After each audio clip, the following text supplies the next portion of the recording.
Assalamualaikum warahmatullahi wabarakatuh. Perkenalkan, nama saya Fatia Nurhija. Perkenalkan, nama saya Alifia Riniza. Perkenalkan, saya Hilma Hanafiah. Perkenalkan, nama saya Samriza Azizi. Baiklah, saya akan menjelaskan tentang pengertian teori belajar humanistik. Istilah humanistik berasal dari kata Latin humanitas atau pendidikan manusia. Dalam bahasa Yunani disebut paideia, pendidikan yang didukung oleh manusia-manusia yang hendak menempatkan seni liberal yang dijadikan materi atau sarana utamanya. Pendidikan humanistik memfokuskan pada pendidikan yang menjalin komunikasi dan relasi personal antara pribadi-pribadi dan kelompok di dalam komunitas sekolah. Menurut Alauddin, teori belajar humanistik adalah teori belajar yang membantu peserta didik untuk senang belajar pada suatu objek atau materi pelajaran yang berhubungan dengan aspek-aspek kemanusiaan. Selanjutnya, saya akan menjelaskan tentang tokoh-tokoh teori belajar humanistik. Yang pertama, Arthur Combe bersama dengan Donald Young mengemukakan konsep meaning dalam proses belajar. Menurut konsep meaning, belajar terjadi apabila mempunyai arti bagi individu tersebut.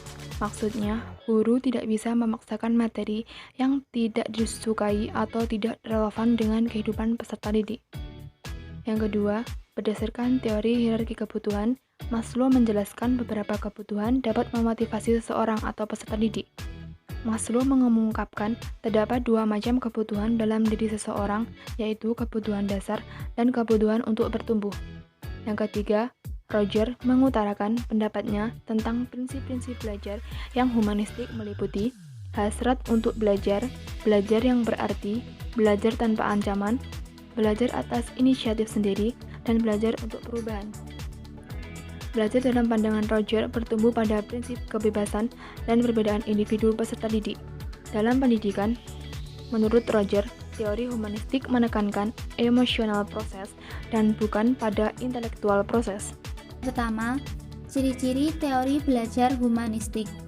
Teori belajar ini berusaha memahami perilaku belajar dari sudut pandang pelakunya, bukan dari sudut pandang pengamatnya. Tujuan utama pendidik adalah membantu siswa untuk mengembangkan dirinya. Siswa harus mampu untuk mengarahkan dirinya sendiri dalam kegiatan belajar mengajar. Pendekatan humanistik menekankan pentingnya emosi atau perasaan, komunikasi terbuka, dan nilai-nilai yang dimiliki oleh setiap siswa. Metode pembelajaran humanistik mengarah pada upaya untuk mengasah nilai-nilai kemanusiaan siswa. Adapun ciri-ciri dari konsep belajar humanistik yaitu 1. Kehadiran manusia mempunyai dua pokok penting, yakni pada diri dan berada untuk diri sendiri. 2. Adanya kebebasan memilih tentang apa yang akan dipelajari. 3. Dengan adanya kesadaran, manusia diharapkan mampu untuk mengetahui apa yang akan dilakukan ke depannya. Kedua, prinsip-prinsip teori belajar humanistik. Sri Esti Wuryani Jiwandono menjelaskan prinsip-prinsip penting teori belajar humanistik. 1. Keinginan untuk belajar atau the desire to learn. Roger percaya bahwa manusia secara wajar mempunyai keinginan untuk belajar. Keinginan ini dapat mudah dilihat dengan memperhatikan keingintahuan yang sangat dari seorang anak ketika dia menjelajahi lingkungannya. 2. Belajar dan berubah atau learning and change. Prinsip akhir bahwa Roger telah mengidentifikasi bahwa belajar yang paling bermanfaat adalah belajar tentang proses belajar. 3. Belajar secara signifikan atau significant learning. Dalam prinsip belajar humanistik, Roger telah mengidentifikasikan bahwa belajar secara signifikan terjadi ketika belajar dirasakan relevan terhadap kebutuhan siswa. 4. Belajar tanpa ancaman atau learning without threat. Prinsip lain yang diidentifikasikan oleh Roger adalah bahwa belajar yang paling baik adalah memperoleh dan menguasai suatu lingkungan yang bebas dari ancaman.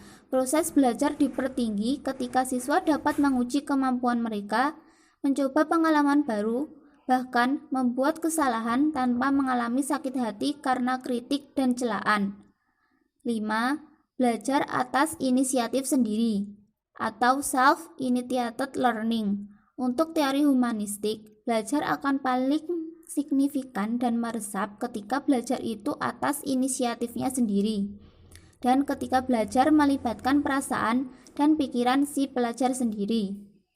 Pada poin yang C, yaitu kelebihan dan kekurangan dari teori belajar humanistik. Di bawah ini akan dijelaskan kelebihan dan kekurangan dari teori belajar humanistik sebagai berikut. Menurut Her Pratiwi, kelebihan teori belajar humanistik adalah: yang pertama, teori ini cocok untuk diterapkan dalam materi pembelajaran yang bersifat pembentukan kepribadian, hati nurani, perubahan sikap, dan analisis terhadap fenomena sosial. Yang kedua, indikator dari keberhasilan aplikasi ini adalah siswa merasa senang, bergairah, berinisiatif dalam belajar, dan terjadi perubahan pola pikir, perilaku, dan sikap atas kemauan sendiri. Dan yang ketiga, siswa diharapkan menjadi manusia yang bebas, tidak terkait oleh pendapat orang lain, dan mengatur pribadinya sendiri secara bertanggung jawab, tanpa mengurangi hak-hak orang lain, aturan, norma, disiplin, atau etika yang berlaku.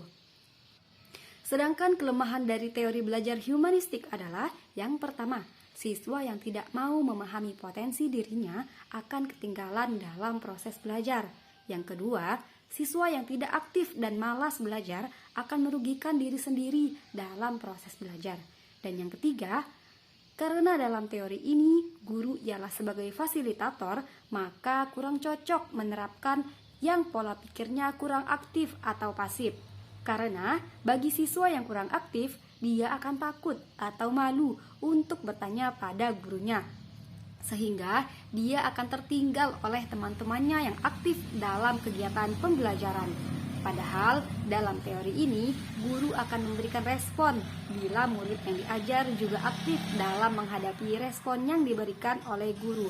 Karena siswa berperan sebagai pelaku utama atau student center, maka keberhasilan proses belajar lebih banyak ditentukan oleh siswa itu sendiri.